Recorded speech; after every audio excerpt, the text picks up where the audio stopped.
Welcome to the law offices of Chris M. Ingram's Immigration Podcast. Today we are excited to continue with part 4 of our brand new 4-part series on the O-1A visa. The O-1A visa is for senior professionals and academics seeking to work in the U.S. So let's dive in. Before we get started, we'd like to thank attorney Chris M. Ingram and his team who have worked very hard in researching and preparing the material for this podcast. So let's get started. So we've really covered a lot of ground in this O-1A series, haven't we? We certainly have. It's been quite the exploration. In the previous deep dives, we sort of laid the foundation, introduced the visa, the benefits. Right. The basics, what it is, why it matters. Then we got into the nitty-gritty, those 8 qualification categories. We try to break them down with, more concrete examples. Give people a real feel for what extraordinary ability actually means. Moving beyond just the legal terms. And last time, we started looking at some actual case studies, which I think really helps bring it all to life. Absolutely. Theory is one thing, seeing how it plays out is another. So today, our mission really is to wrap up this series. We're going to explore the final 3 case studies from our legal team's research. And these are, they're fascinating examples. They really are. Very illuminating. Yeah, not just stories, but actual blueprints, you could say. And then after we walk through those, we want to distill some, really powerful practical takeaways, things our attorneys highlighted from their work. Actionable insights, things you can actually use. Exactly, to guide your next steps if you're considering this. I think there's some real aha moments coming up because these stories, they just show how diverse the paths to qualifying can be, sometimes quite surprising. Definitely. It's not always what you'd expect. Okay, so before we jump into the specific stories, let's just quickly recap the core idea. We're talking O-1A visa. Right. The extraordinary ability visa. And that phrase, extraordinary ability, it's specific, isn't it? It's not just being, really good. No, not at all. In this legal context, it means you're part of that small percentage right at the very top of your field. Sciences, arts, education, business, athletics. So it's the U.S. government basically saying, okay, your contributions, your influence, it's so significant, you need a special pathway. Precisely. It acknowledges that top-tier talent. So whether you're actually thinking about coming to the U.S. to work, or maybe you're just curious about what extraordinary really means legally, practically, this deep dive is for you. Definitely. It sheds light on that whole process, exactly. And the real strength of these case studies, which comes straight from our legal team's deep research, is that they take us beyond just definitions on a page. Right, they make it real. If you connect this to the bigger picture, you see how those 8 categories, which can seem a bit abstract, they come alive through the experiences of people like the ones we'll discuss. Our team studies aren't just academic. They show the sheer versatility of the O-1A, the different ways people meet the criteria.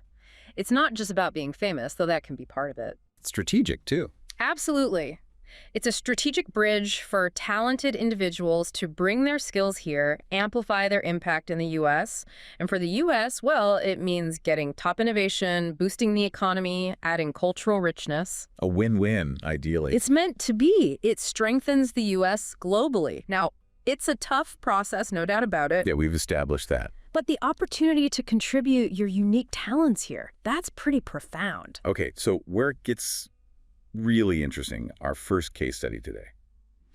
It kind of flips the script on what many people imagine when they hear extraordinary ability. How so? Well, often you picture someone, very established, maybe at the end of a long career. Right, the seasoned expert. But this first one, we're talking about a recent graduate, young guy, an innovator who made a quantifiable impact, right away. Oh, okay. Defying the stereotype. Exactly. This is the story of Raj Patel, the fintech innovator. Raj Patel. Okay, tell us about him. So Raj Patel, he's 26, got his MBA from a top U.S. program. He's an immigrant from India, and he was really driven by this idea of financial equity. A strong motivator. Definitely. And he didn't just study. While he was still in his MBA program, he co-founded a fintech app.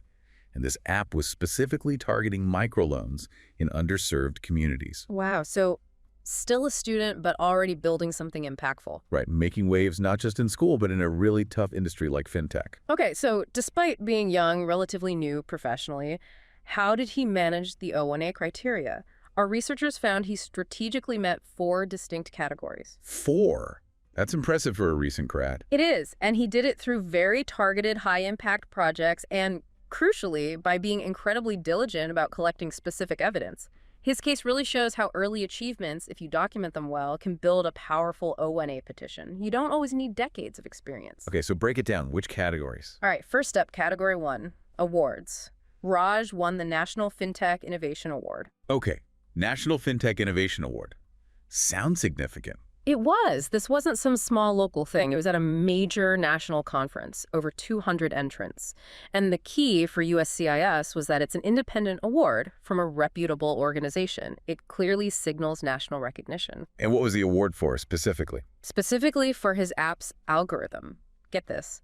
It cut default rates on microloans by 25%. 25%. Wow, that's a hard number. Exactly.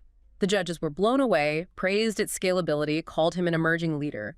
So this award, with its competitive nature and that quantifiable impact, it was a really strong piece of evidence for national acclaim. Okay, that makes sense. What else? Then Category 3, published material, his startup's journey. It was profiled in Forbes. Forbes. Okay, that's major media. Absolutely, not a personal blog post. Mm-hmm. Forbes is globally recognized. That lends huge credibility and shows widespread recognition. The article covered everything from the dorm room idea to beta testing with actual banks. Did it mention the impact? Critically, yes. It highlighted user testimonials, real stories from low-income entrepreneurs who benefited from his app.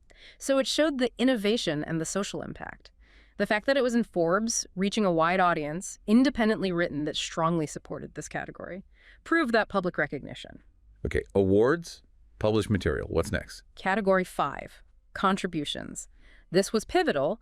His impact wasn't just theoretical. The platform's tech, using blockchain for transparency, it was actually licensed by 2 major financial lenders. Licensed. So real commercial adoption. Exactly. That shows commercialization, that his unique IP was being used. It generated revenue, yes, but also significant social impact by improving access to finance. And he backed this up. He did. He got strong letters from investors, industry leaders. These letters explicitly stated how his platform aligned with U.S. goals for financial inclusion. These independent authorities highlighted the innovation, the societal benefit, the influence, clearly meeting the criteria for original significant contributions. That's powerful, having others validate the significance. Absolutely. And finally, Category 8, high salary. This really sealed the deal. After graduating, he became CTO at a growing startup. His compensation included equity valued at $300,000 within a year. $300,000 for a recent grad CTO. Right. High in itself, but importantly, it was way above industry benchmarks for his peers, even those with more experience. It showed the market valued his unique skills incredibly highly. It proved his extraordinary ability commanded a premium. So it's not just earning money, it's the market validating your top-tier value. Precisely. Raj's story, I mean, it's really about grit, isn't it? Yeah. And smarts. Knowing what counts for O&A. Definitely grit. Balancing MBA classes, those late nights coding, facing skepticism, pitching again and again. But what strikes me, especially for a recent grad, was his laser focus on quantifiable outcomes. That 25% reduction, yeah. Exactly. Not just, my app is good, but my app reduced defaults by 25%. He had the data. User growth metrics. Those numbers are undeniable. They speak volumes. And his motivation, you mentioned, was personal, stemming from his family's banking experiences back in India. That clearly fueled a user-centric design. He was solving a real problem he understood deeply. That authenticity often shines through. Yeah, and things didn't just happen randomly, that award.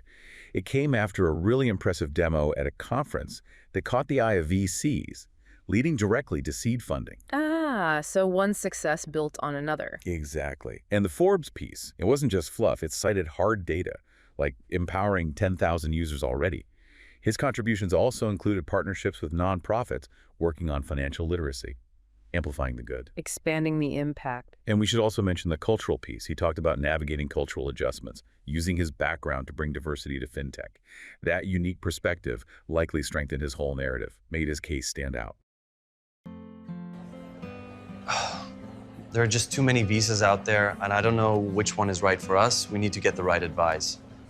Communication is everything, and I just need someone who will listen and guide me to the right visa type, and not make promises that they can't deliver. There are so many documents. I need someone to walk me through each one. I can't afford to make any mistakes. If I can just find a lawyer who understands my potential, I know America will be an excellent opportunity for me and my family. Welcome to the law offices of Chris M. Ingram. and we are your immigration lawyers, and we will be with you every step of the way in your immigration journey. At the law office of Chris M. Ingram, you get a free consultation so we can understand your needs. We don't make promises we can't keep. Our success rate speaks for itself. Join us and access your step-by-step video guides that answer every visa question. Their platform is amazing. There are videos that instruct you on everything you have to do. It meant we were in control and we could do it in our own time. They couldn't have been more helpful. They answered every question that I had, and it was easy to see they were the lawyers for me. I couldn't believe it with my busy schedule. They always had time to talk to me and put me at ease. That's what I like about them. So go on our website and get your free consultation now, and your new life is about to begin. Ask me. We did it!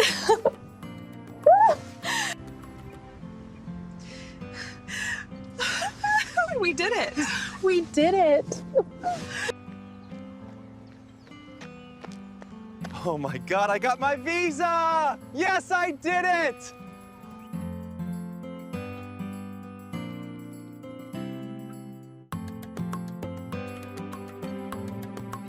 That's a great point. Bringing a unique perspective can be a real asset. This really raises an important question, doesn't it? Especially for, younger people listening, entrepreneurs, recent grads. How do these passion projects, the things you start in school or on the side, how can they actually become solid evidence for an O1A? Yeah, how do you bridge that gap? Raj's path gives us a blueprint. It hammers home how crucial it is to track everything, every milestone. Beta results, user numbers, feedback, even informal praise, don't wait. Document, document, document. Exactly. Prototype early, get your ideas out there, and importantly, seek mentorship. Those connections, that guidance. Invaluable, not just for the project, but for getting those strong recommendation letters later, validating your work. Weird coy. His journey shows you can turn ideas into acclaimed results early on, but you have to connect it to a bigger impact. Show how your work matters beyond just you or your small team. Okay, that makes a lot of sense. So what about a totally different field, like education, and maybe another recent graduate story? Good transition. That brings us perfectly to Lila Thompson, the edtech pioneer. Lila Thompson? Yeah. Okay, what's her background? Lila's 28, just finished her PhD in curriculum design. Like Raj, her passion was personal. She struggled with traditional schooling herself and wanted to make learning more engaging, more accessible. So she focused on AI for personalized learning. Exactly. Saw the potential of tech to really change education. But here's the key. Her dissertation wasn't just theory. She piloted her AI tools in actual school districts while still a student.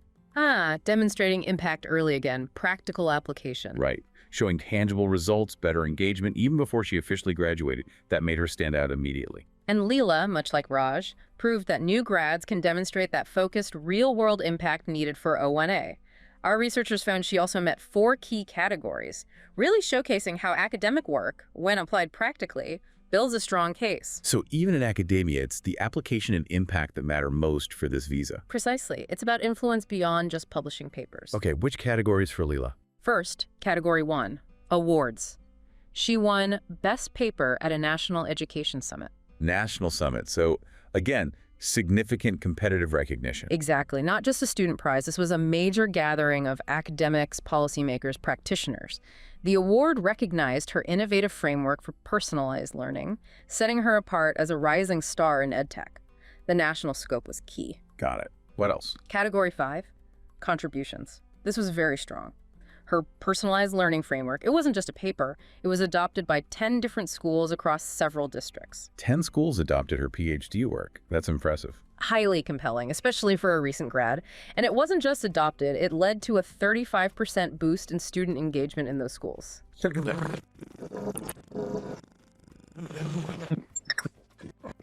And she had testimonials from principals, administrators, teachers, all confirming the positive changes firsthand. Independent validation of widespread impact. Okay, awards, contributions, keep going. Category 6, Authorship. She published in top-tier, peer-reviewed journals focused on educational technology. Top journals, so respected outlets in her field. Right. These publications showed her original thinking, her research rigor, and that her work was influencing the conversation among experts in edtech. It signals credibility and influence within the field. Makes sense. And the fourth category? Category 4, judging. Lila reviewed conference submissions for a major academic conference in her field, edtech. Judging her peers' work. Yes. That signifies recognized expertise. Being entrusted to evaluate the work of others, helping shape the field's direction that demonstrates a level of authority few early career people achieve.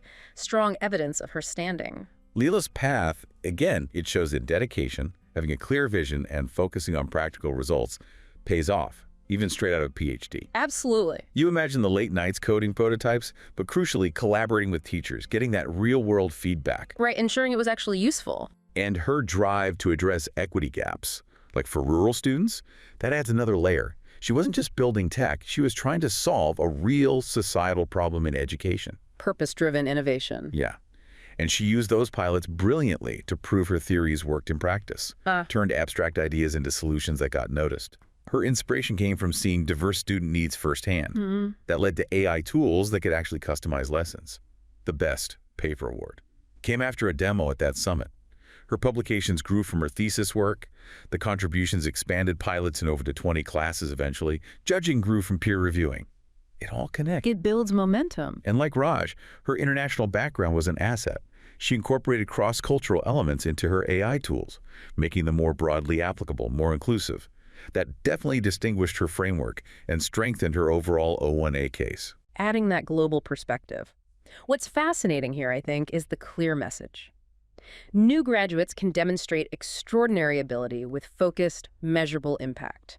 Lila's story is a huge encouragement for newcomers, especially in academic fields. How so? It shows you should actively seek early adoptions for your work. Get reviews, get feedback. Build that evidence piece by piece right from the start. Don't wait until you think you're extraordinary. Exactly. Every successful pilot, every testimonial, every published article, every review you do, it all adds up. It's about taking research out of the lab, out of the library, and showing its real-world value. That's what makes it extraordinary for O1A. Prove how your theory makes a practical difference. Okay, let's unpack this next one, because this shifts gears quite a bit. We've seen recent grads with early impact, but how does long-term sustained experience fit into this extraordinary picture? What if your impact builds over decades? The seasoned professional angle. Right, which brings us to Coach Marcus Lee, the athletics innovator. Coach Marcus Lee. Okay, a different profile entirely. Totally. He's 48, got 20 years in sports training. And his story starts with personal adversity, career-ending injuries when he was an athlete. Turning a negative into a positive. Exactly. He channeled that experience into pioneering rehab and training innovations. His career arc is impressive. Started in college coaching, made a name for himself, then moved up to pro leagues, Olympic teams. Talking with elite athletes. Yeah, and his methods literally transformed athlete longevity, extended careers, reduced injuries significantly. His impact wasn't sudden, it was this consistent, evolving influence over 2 decades. A long game. Marcus's case is just, well, it's a perfect example of how sustained influence, deep expertise built over time, and continuous innovation create an undeniable O1A petition. His career shows impact growing year after year.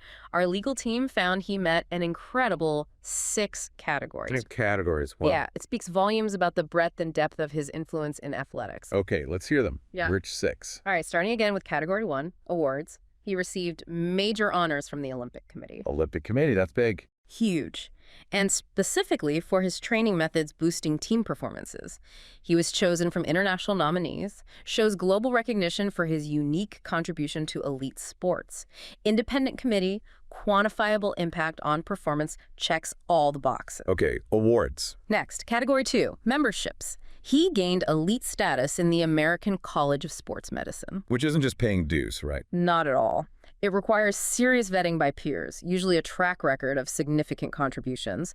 It showed his high standing in the scientific and medical side of sports, meeting that criterion for memberships demanding outstanding achievement. Got it. What about media? Category 3, published material. He was featured in ESPN specials. ESPN. Massive audience. Exactly. Premier sports platform. They showcased his innovative, tech-heavy training protocols. Being on ESPN meant his work reached millions, demonstrating widespread acclaim far beyond just sports science circles. And those specials included athlete testimonials, adding independent validation. Powerful. Okay, 3 down. Category 4, judging. Marcus served on national competition panels. Think collegiate tryouts, pro combines. So evaluating top talent. Yes. Directly shaping talent pipelines, identifying the next generation. That establishes his authority and influence in recognizing and nurturing extraordinary ability in athletes. It's a direct impact role. Makes sense. What about his actual contributions? Category 5, contributions. These were groundbreaking. He developed protocols using wearables, biomechanics to proactively prevent injuries. And these weren't just ideas, they were adopted league-wide in major pro sports. League-wide adoption. That's major significance. Yeah, absolutely. And led to a documented 30% reduction in athlete downtime from injuries. Huge financial and performance impact. Plus, he had medical endorsements from team doctors, sports scientists confirming the importance of his methods. Clear original contribution of major significance. Incredible. And the 6th category? Category 6, authorship. He contributed significantly to the science, publishing articles in top peer-reviewed journals on biomechanics, injury prevention, exercise physiology. This showed the scientific underpinning of his practical innovations, bridging that gap between science and real-world athletics. Oh wait, I misspoke earlier. Our team actually found evidence for 8 categories for Marcus Lee. Let me add the last 2. 8. Even more impressive. Okay, what were 7 and 8? Category 7, employment. Marcus held critical high-level roles. Think leading rehab divisions for NFL teams, consulting for NBA franchises on performance optimization. So top jobs at elite organizations. Exactly. Highly sought-after, influential positions, proving his indispensable expertise and leadership at the very peak of professional sports. They said my EB1 needed more categories. I can't even dock. What am I gonna do? I need to find the right lawyer that can navigate me through this crisis. I need my EB1 so my new life can begin. These lawyers are amazing. They are walking me through every questions, making sure I don't miss a thing. Thanks to the law offices of Chris M. Ingram, I'm cleared to land. But my career is gonna take off. Houston. He got his visa. Need help with your visa?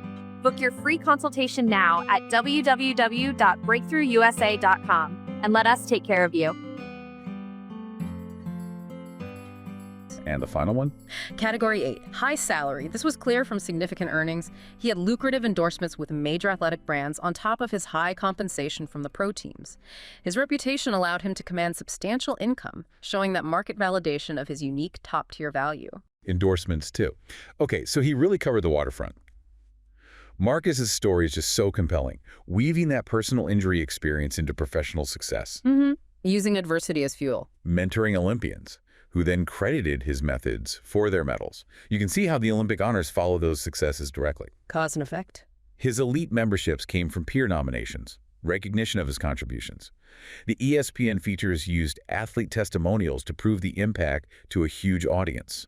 The judging roles cemented his authority. It all builds a cohesive picture. What I find really remarkable is how he blended the hands-on coaching with the science, always using data to back up his claims, to validate his training protocols. Practice informed by science, and vice versa. And he didn't stand still. Over 20 years, he went from a respected local trainer to this global consultant. He adapted to tech trends like using AI analytics. That kept his contributions cutting edge and made his O1A profile even stronger. It shows that extraordinary ability can evolve and grow. Absolutely. Continuous learning and adaptation are key. If we connect this back to the bigger picture, especially for experienced professionals listening, Marcus's case is just packed with insights. He's the perfect example of leveraging a long career. How so? What's the blueprint? It's about blending that practical experience with scientific rigor, using data to elevate your claims, and meticulously documenting every success, every athlete win linked to your methods, every protocol adopted, every media feature, every peer recognition. It's all evidence. Build the case piece by piece over years. Exactly. And his journey really highlights adapting, staying current. Moving from older methods to AI analytics ensured he remained a leader. That ability to evolve while maintaining top-level influence, that's a powerful narrative for O1A. It shows you're not just resting on past laurels. You're still defining the future of your field. Sustained and current excellence. Precisely. So when we put Raj, Lila, and Marcus together, and maybe Alana from our earlier talks, what are the common threads? They're so different. Different fields, different career stages. It really showcases the O1A's versatility, doesn't it? It does. Yeah. Elena and Marcus show how deep experience builds a case over time. But Raj and Lila prove that early, focused excellence absolutely works too. It's not about age. It's about the impact. The depth and breadth of proven impact, exactly. And the common link seems to be hitting at least 3 categories, consistently tied to that sustained acclaim or influence. Right. And sometimes using comparable evidence effectively, like endorsements for unique contributions that didn't fit neatly into the standard 8, but still showed that extraordinary level. All right, so building on that, our legal team's research, looking at, decades of successful O&A cases they've handled, has really distilled some key actionable advice we wanted to share, insights drawn directly from cases like these. Okay, let's hear them. Key lessons. First, and this is probably the most critical, self-assessment is your foundation. You have to look at those O&A categories honestly, objectively, and start gathering your evidence now. Not later, not when you think you're ready, now. Be proactive. Absolutely, practically. Create digital folders today. For every award, publication, project, media mention, positive review, everything. Even small things can be pieces of the puzzle. Start networking now for those expert recommendation letters. Nurture those relationships. Lay the groundwork early. Yes, and tailor it. If you're a seasoned pro like Marcus, emphasize your evolution. Show the trajectory. Early wins leading to current achievements. If you're a recent grad like Raj or Lila, focus on momentum. Your fresh perspective, your immediate impact, those are assets. Don't discount your early wins if they're significant and quantifiable. Remember Raj's 25% default rate reduction. That's the kind of specific metric that cuts through. That makes sense. Is there something people often overlook in that self-assessment, a hidden gem they might miss? Yeah, definitely. People often underestimate internal company recognition or project metrics that weren't widely publicized. If you saved your company millions on a project or massively boosted efficiency, internal documents, performance reviews, letters from VPs detailing that specific impact, that can be powerful evidence, even if it didn't win an external award. Ah, okay. Don't just think external. Right. Also, things like presentations to industry groups, even smaller ones, or serving on expert panels. These show peer recognition and influence. Don't discount them. Good tips. What's lesson 2? Key lesson 2, crafting a cohesive narrative. This is crucial. It's not just a list of accomplishments. It's a story. You have to connect everything to a central theme.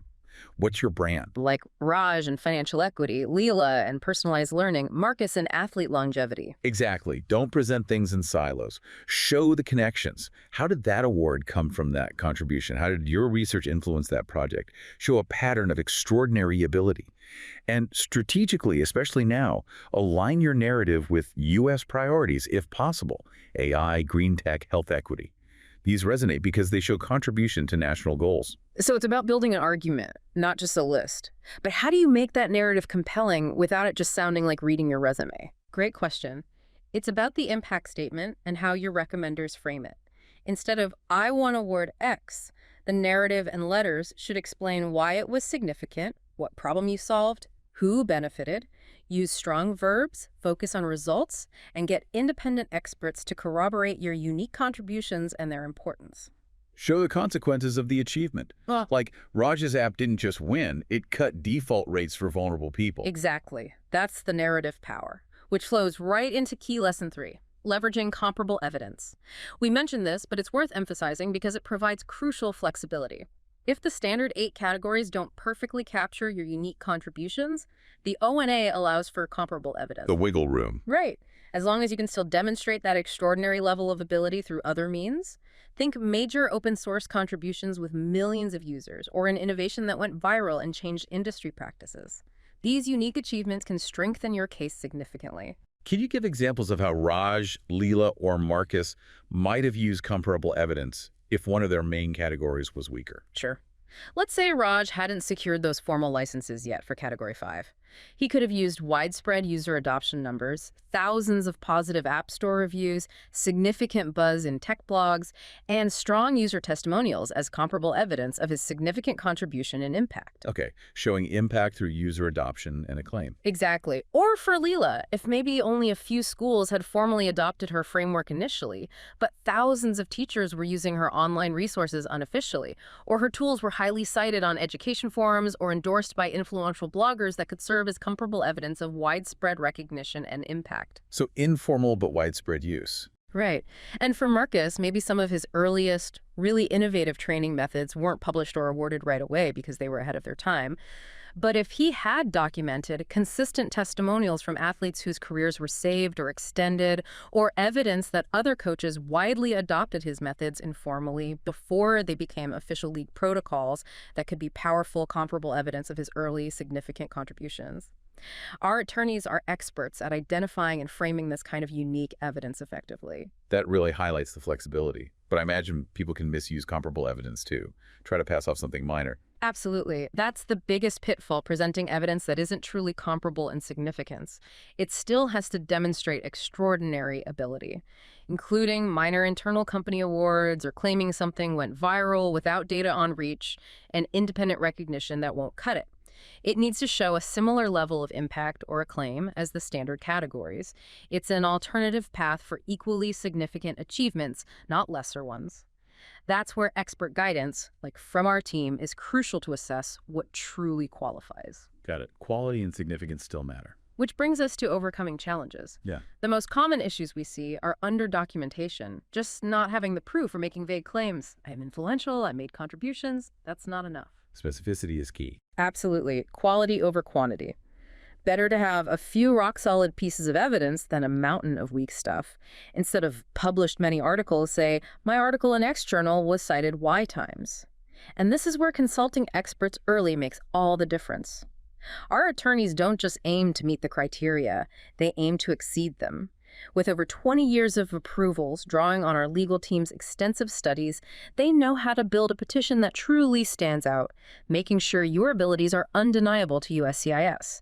They help find, organize, and present your best evidence. That makes a huge difference, having that expertise. You know, stepping back, this whole O1A visa, it really feels like more than just paperwork or legal status. It's kind of a celebration of human ingenuity, isn't it? It really is a recognition of high achievement. Thinking about Raj and inclusive finance, Marcus empowering athletes, Lila revolutionizing learning. These aren't just their stories. They represent the potential for you listening right now to bring your own unique talents and make that kind of difference here in the U.S. Opening doors for top talent. It feels like it enables people at the top of their game to keep pushing boundaries, innovating, contributing on a bigger stage. And if you connect that to the long-term view, the O1A is often just the start. It's a very common pathway to the EB1 green card category. So it leads to permanence. Often, yes, securing long-term stability. But beyond that, it fosters collaboration. We see O1A holders launching joint ventures, co-authoring major research. It sparks new connections. And for families? It means stability, access to great schools. It's a holistic benefit, impacting their whole lives and futures here. It's about building that future, amplifying impact, not just getting a temporary visa. Okay, as we wrap up this incredible series, let's give people something really practical, an immediate next step they can take, like this week. Good idea. How about this? Start journaling your achievements, maybe monthly. Think of it like a personal career audit. Go back, list everything: awards, publications, projects, positive feedback, talks, judging roles. You might genuinely surprise yourself with what you find. Things you hadn't considered extraordinary or valuable evidence before.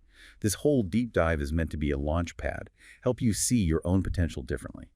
That's excellent advice. A career audit. I like that. What's fascinating here really is just seeing that potential in people. Our firm, we're genuinely passionate about helping clients turn those aspirations into reality, into achievements. It starts with believing in your own ability and then, yes, meticulously documenting it. Don't let the process seem so daunting that you undervalue your own brilliance.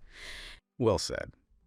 So as you reflect on today's deep dive, maybe think about which category surprised you or which one suddenly clicked as fitting your own path, whether you're just starting out or you've been at it for years. Just something to mull over. Thank you so much for being with us today. We hope you gained a lot from this discussion. Please subscribe to or follow this channel, as it can significantly increase the reach of this podcast and help us help more people. We'd greatly appreciate your support. Leave us a comment if you can. Also, follow us on YouTube, LinkedIn, Facebook, X, and Instagram, where we're growing rapidly thanks to our social media team. We would also like to thank attorney Chris Ingram and his dedicated team once again for researching and preparing this material for our presentation.